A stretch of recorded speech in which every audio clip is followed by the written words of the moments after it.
Hey, it was pretty cool. A couple years ago, I heard an interview with Lee Child. He's a famous author. He wrote and is writing the books about Jack Reacher. The thriller books, and he's become very successful. And what was interesting was the gentleman who was talking to him asked him a little bit about when he started writing, and he started writing later in life. Matter of fact, after he'd had a full career as a screenwriter, and the gentleman said, "Well, don't you kind of wish that you'd started sooner? Do you think that maybe you would have had a much longer shelf life, maybe created even more than what you've created out of the Jack Reacher books?" And Lee Child looked at him and he said, no. He goes, because before I didn't know anything. And it was interesting because it's kind of controversial just a little bit, because he basically said that, he said, when we're too young, we think we know a lot, but he said, we really don't know enough because we haven't experienced life yet. He said what happened to him was that he had experienced lots of life and had lots of background to pull on. Now, my point of talking about this is not so much to celebrate Lee Child, but to celebrate and think about the idea that, we don't always know what we don't know. And in education, it's very important that we recognize that there's really not a pinnacle to education. When you're working with kids, they all come in different packages, and they all have different baggage, and they all have a little bit of something different going on. I don't care where they're operating, how far behind they are, or how far ahead they are, or how much in the middle they are, or where they're located along that, in those ideas.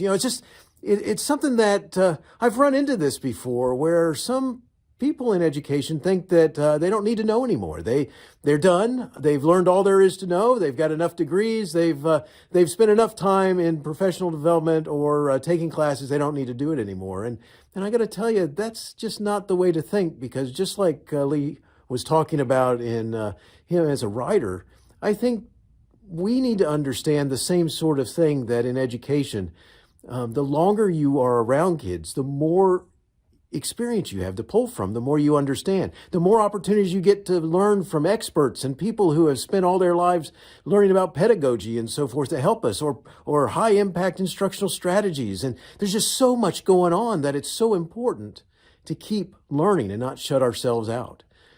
Because when we do that and we say, hey, I'm done, the kids lose. And we have to remember that it is all about the kids. So just as a couple of things here that I want to point out, as a matter of fact, there's three. Number one, there's not a pinnacle. You have to keep learning, and you have to take ownership of your own personal growth.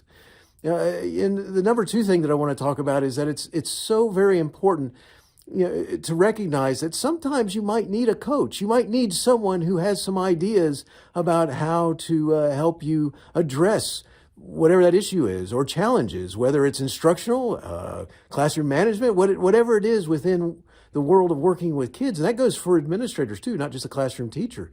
We need coaches from time to time, and we need to be willing to listen to them. And we need to be smart about who we select, by the way. If they don't have the experience, that's probably not a good one to choose.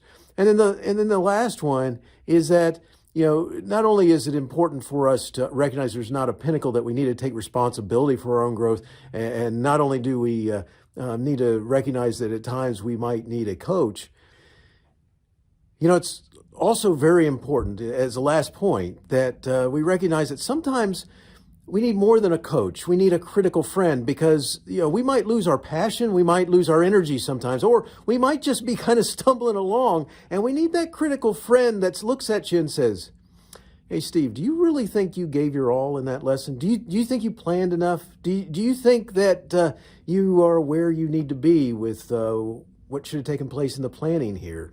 A coach doesn't always fit that mold. Sometimes we just need that critical friend that we trust, and we don't shoot the messenger when they give us that critical constructive criticism. You know what I mean? So just a reminder, there is no pinnacle. We need to keep on taking ownership of our own personal growth. The second point that I want to make is that it's so important that we remember that coaches can be very important if you choose them, choose wisely. And you need to choose someone who's had all those experiences, who can help you and give you some thoughts and help you figure it out. Not tell you the answers, but help you figure out whatever it is you're trying to get through.